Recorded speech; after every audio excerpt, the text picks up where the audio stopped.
Hi, everybody. This is David Weber, your lecturer for Essentials of Organization in the second half of the spring semester 2020. I've had some trouble, as I've shared with you via email, in getting lectures into your possession, PowerPoints, lecture content, and so forth. It's just been a real challenge to figure out how to make that happen. All of the different strategies for making that happen just haven't worked out. For a variety of reasons. So let's try this one. I'm giving you the content of the slides. The slideshow, the slide deck, is open in my desktop right here, and I'm just going right through the slides. And you can do the same. You can open the slide deck, which I will get to you. I think that will go through via email if I remove the audio portion. That was what was making it too large, I suspect. So if I remove the audio, and then you open this, and then you time it to the slides that I will direct you to, you can get the lecture. So the first slide is titled Introduction to the Course. And what that's about is why you'd be taking this course. Why would you be taking this module? Well, the main reason is we want to introduce you to vocabulary and perspectives about organizations. Most or all of you are going to work in organizations after you finish up at the Han, and we want to acquaint you with the vocabulary that you will need to make yourself understood by clients, colleagues, bosses, and also we want to have you able to recognize what they're talking about when they speak of various matters pertaining to the organization. So we're going to have some lectures like this one, and we'll also have what are called tutorial activities, which mean practice opportunities. Those will be facilitated, all of those will be facilitated online. The lectures plus many of the tutorial activities will be facilitated by me online, or you can do some of them on your own. That will vary throughout the module. The next slide is called the organization Avico. What does that mean? Well, what we're going to be doing is applying everything we learn to an actual organization. And the organization we'll work with is Avico. And it's a potato organization. I know that doesn't sound terribly exciting, but it's an excellent organization for us to work with because it exhibits many of the materials that we're going to be studying in the course. So using a variety of research opportunities, primarily online, you're going to be finding out a great deal about Avico and then applying what you're learning in class to what you're discovering about Avico. And you may have seen Avico trucks driving around. You may have purchased Avico products, frozen potatoes, potato crisps, and so forth. Next slide is titled Information about the Course, and information about the organization, and that just gives you a website for Avico and some other information. There's also a note there saying On-Device Online provides some information.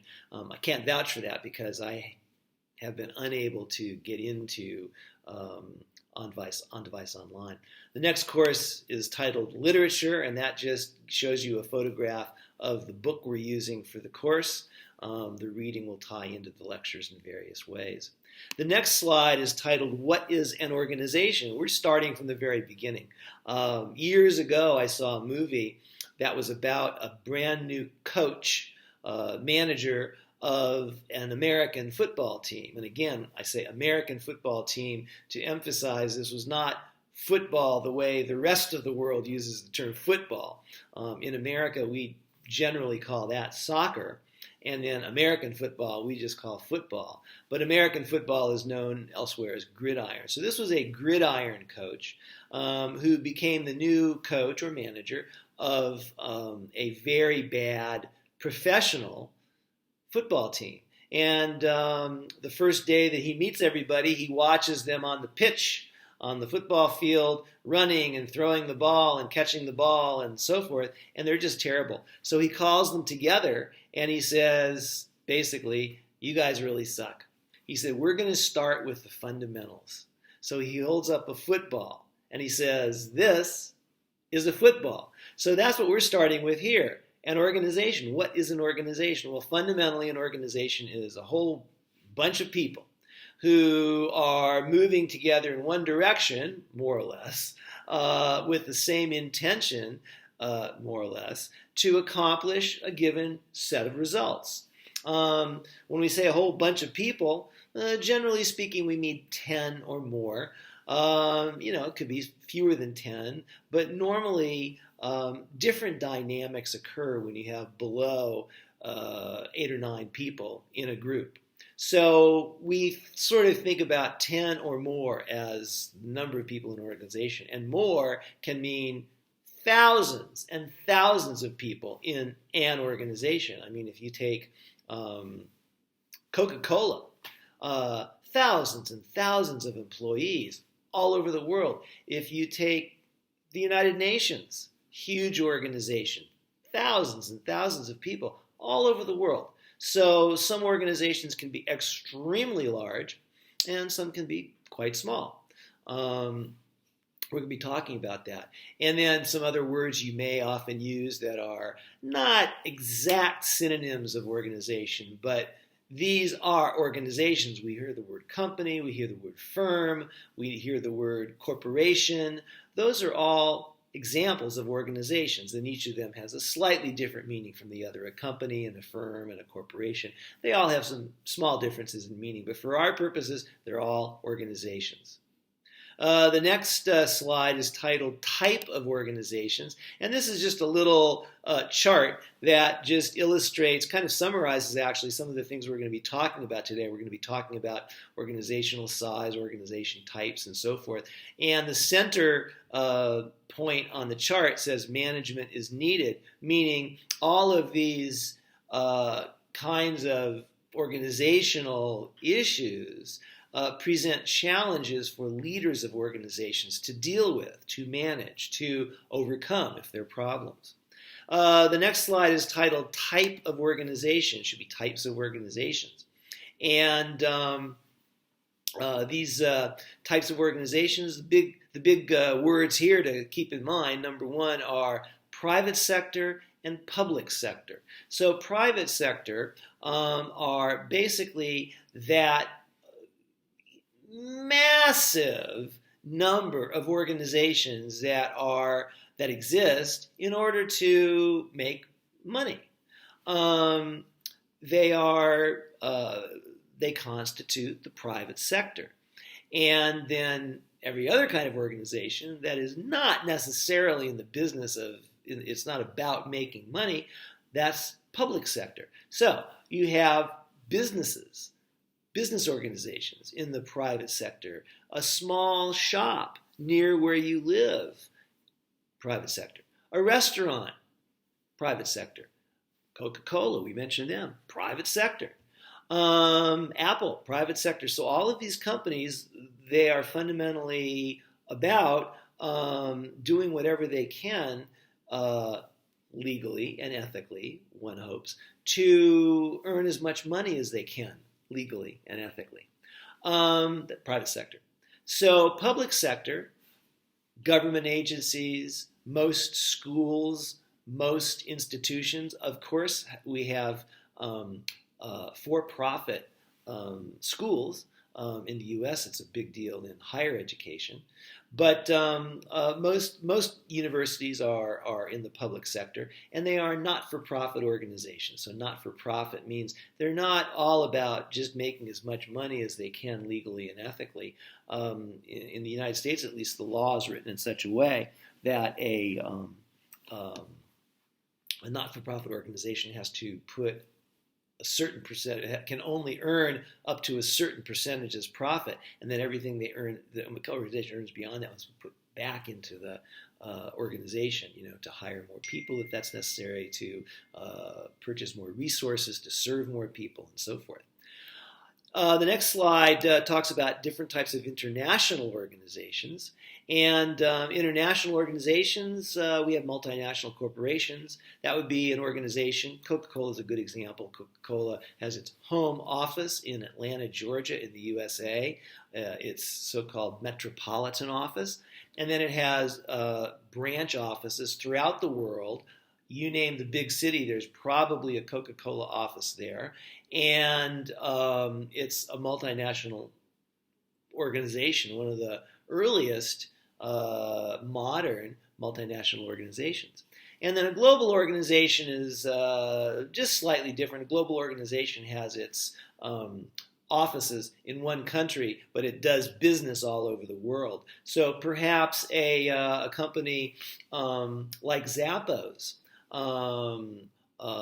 is a good example of a global organization. They have their home office, I believe it's in California, but they do business all over the world because of their online platform. Another good example of this is LL Bean, the famous clothing and outdoor equipment retailer in the United States. Now, their home office is in Freeport, Maine. It used to be a tiny little town no one had ever heard of. It's grown because LL Bean has grown. But LL Bean has just that one office. They have a few stores in other cities in the United States. I don't believe they have stores outside the United States. But they do a global business. They have people from Japan buying clothing from LL Bean, or you name the country.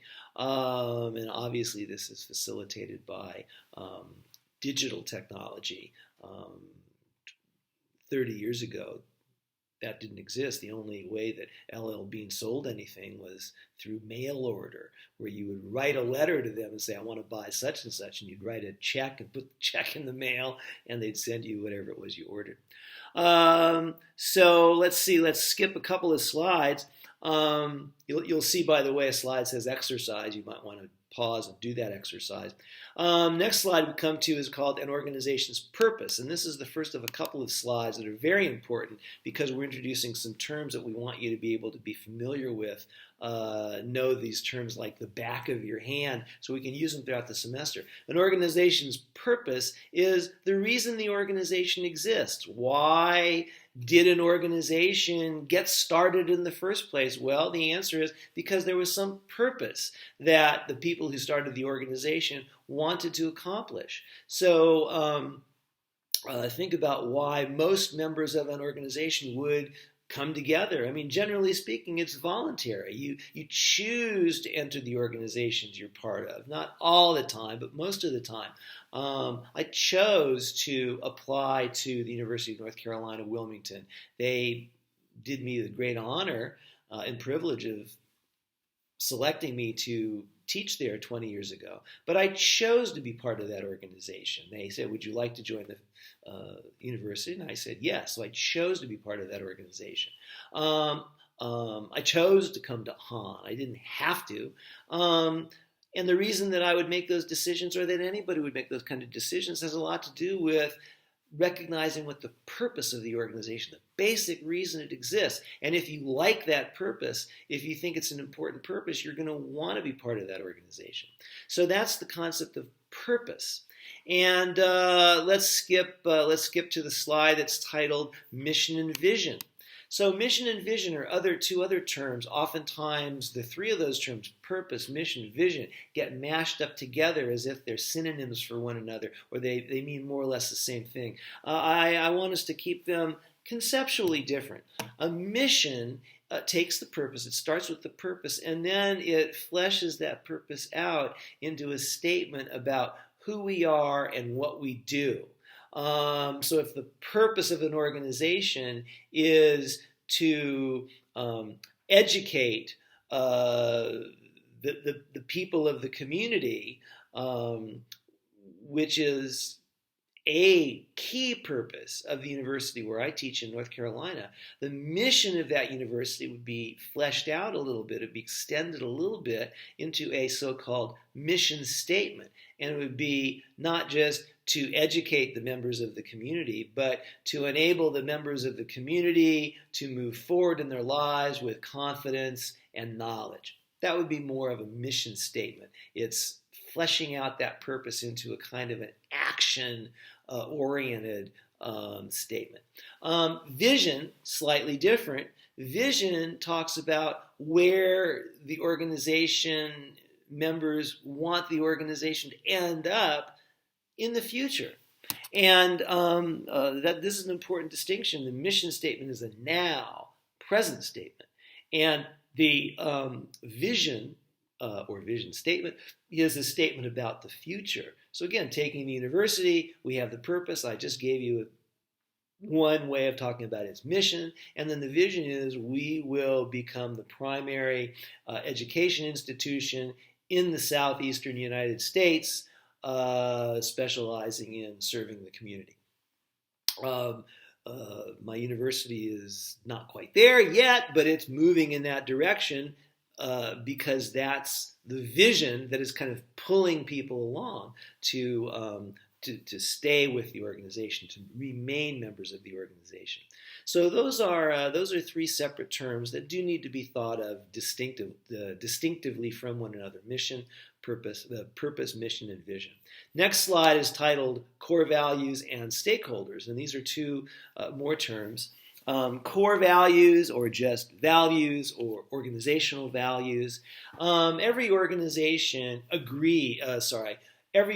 in every organization, members agree what is most important to always keep in mind as a sort of an action commitment. And so, just for example, many organizations, a core value is outstanding customer service. The organization Frito-Lay, a huge American multinational corporation, used to just sell snack foods, and it's since done more and more, and so it doesn't just sell snack foods now, but there are certain other kinds of items that are manufactured and sold by Frito-Lay. But snack foods is really where it started. Okay, well, Frito-Lay, a core value of Frito-Lay happens to be customer service. And in Frito-Lay, you can hear stories told about these amazing customer service actions done in the past, just to make sure that the customers of Frito-Lay, primarily stores that sell snack food, the customers of Frito-Lay, the clients who needed service. Maybe they ran out of something at the last minute, and so a customer service representative from Frito-Lay jumped in his or her car, his vehicle, loaded up with boxes of cookies or potato crisps, and drove 300 kilometers in the snow just to service this customer. That kind of commitment, that kind of action, that kind of story, tells the story of an organization with a commitment to customer service. So a core value of Frito-Lay is customer service. A core value of Apple computers, at least for many years, was innovation, being the first with the best, or if not the first, at least with the best designs, the highest quality functioning, highest quality digital capacity, and so forth. So innovation, sheer innovation, a core value of the organization. If you couldn't get into innovation, you probably didn't belong in Apple. Stakeholders, okay, so stakeholders is everybody who has any involvement in an organization is a stakeholder. So we can divide that into kind of two categories. One category is a member, and a member would be the leaders, the managers, the executives, the employees, the members of the organization who report to managers.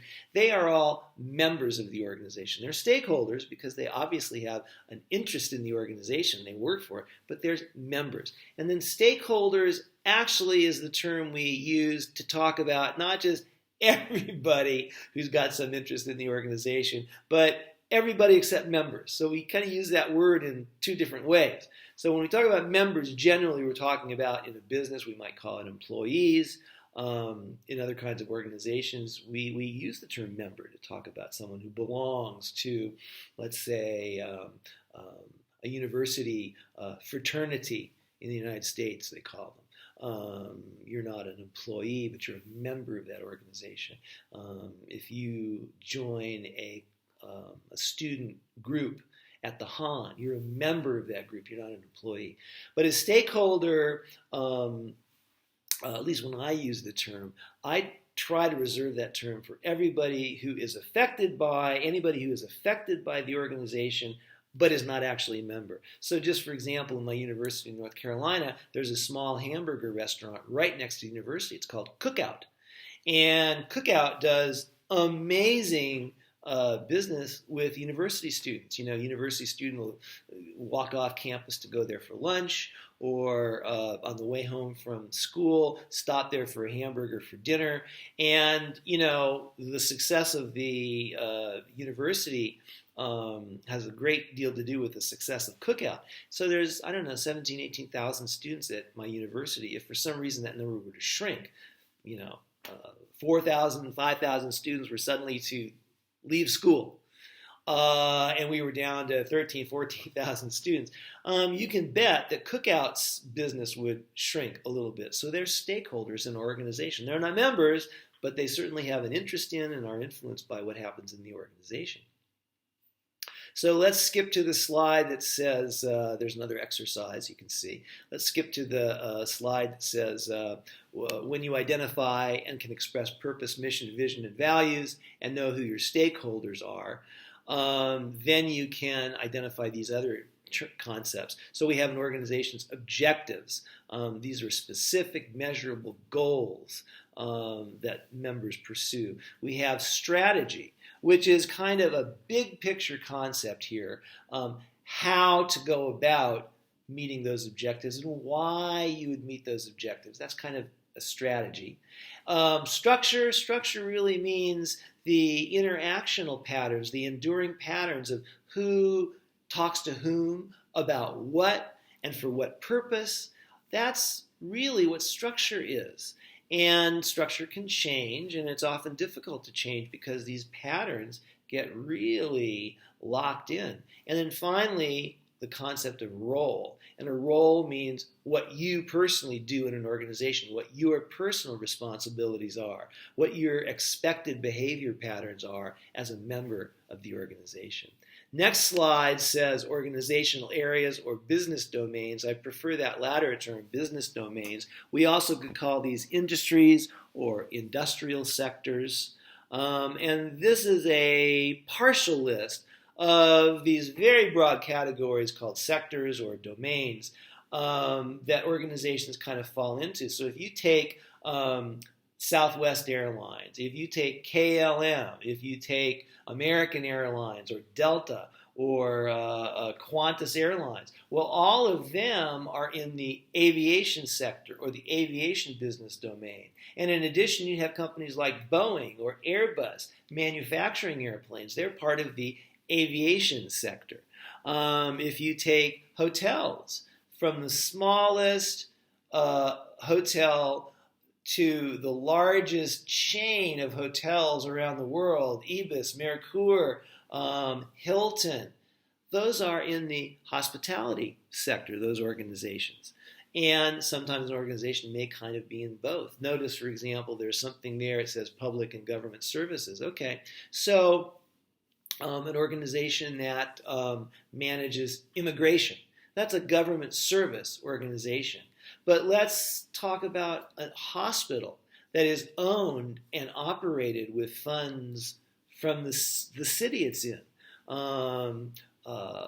Boston General Hospital, it's a municipal hospital. It's a city hospital. It's funded heavily by the city of Boston in Massachusetts, USA. Well, is that a government service organization or is it a healthcare sector organization? It kind of is in both categories. So these domains, these business domains are not absolutely squared off and isolated from each other. Some organizations kind of are they have they have a foot in a couple of them. The next three slides talk about something called the overall identity of an organization. And that means that there are three basic ways that an organization views itself regarding how it's going to structure itself. And one overall identity is a bureaucracy. And bureaucracy means there are many layers of management and executives. So at the top, you'd have, the top executive team, and then several managers or directors report to the people on that team, and then each of those 4, 5, 6, 7 managers, directors, there are some other people that report to each of them. And that's a bureaucratic structure. So there's a great deal of, there usually are very clear and specific guidelines for how to do your work, how to interact with people at the same level of the organization and people who are higher or lower than you are in your bureaucratic organization. Next slide. A second type of identity is called the accountability organization. And this would generally be an organization that doesn't have a highly stacked, steep bureaucracy. Organizations with the overall identity of accountability generally are what are called flatter. They don't have as many layers of management. But the idea here is that in a law firm, for example, if you are an attorney and you work in a law firm, you have an expectation that you're going to work with X number of clients per month or per year. You're going to generate Y number of euros from the work that you do, the legal work you do for your clients, and you are accountable for hitting those targets, for meeting those goals. And you just have to do what you have to do to meet those goals. That's an accountability organization. Now, in a bureaucracy, of course, there's accountability, yes, but the fundamental identity of an accountability organization means that there aren't the multitude of rules, there aren't the multitude of regulations for how to proceed. You have to do what you can do legally and ethically to hit your targets and be accountable for hitting the targets. Then finally, we have the shared meaning organization.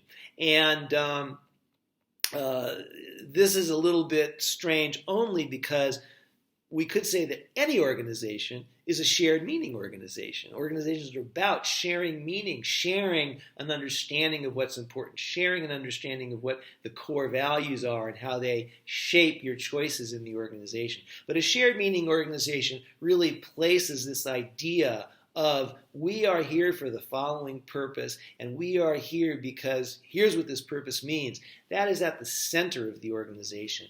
And I think there are many organizations that are like that. On the slide, it talks about Southwest Airlines, Zappos. I mentioned Zappos earlier.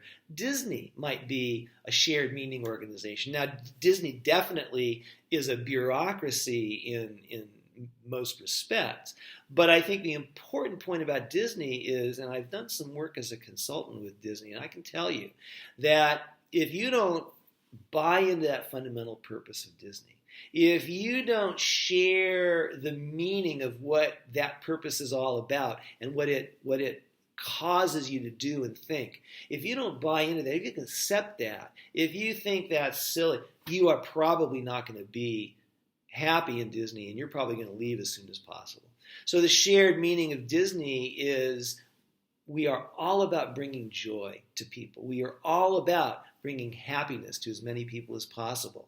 And in the way that Disney people work with one another, they're very upbeat, they're very happy, or at least they know how to seem like they're happy, because there's a shared meaning that circulates throughout the organization about here's how we have to go about being members of the organization, because here's what this organization is about, and there's this sharing of meaning associated with that.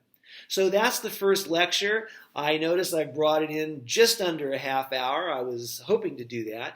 And good luck with working through this content and the slides.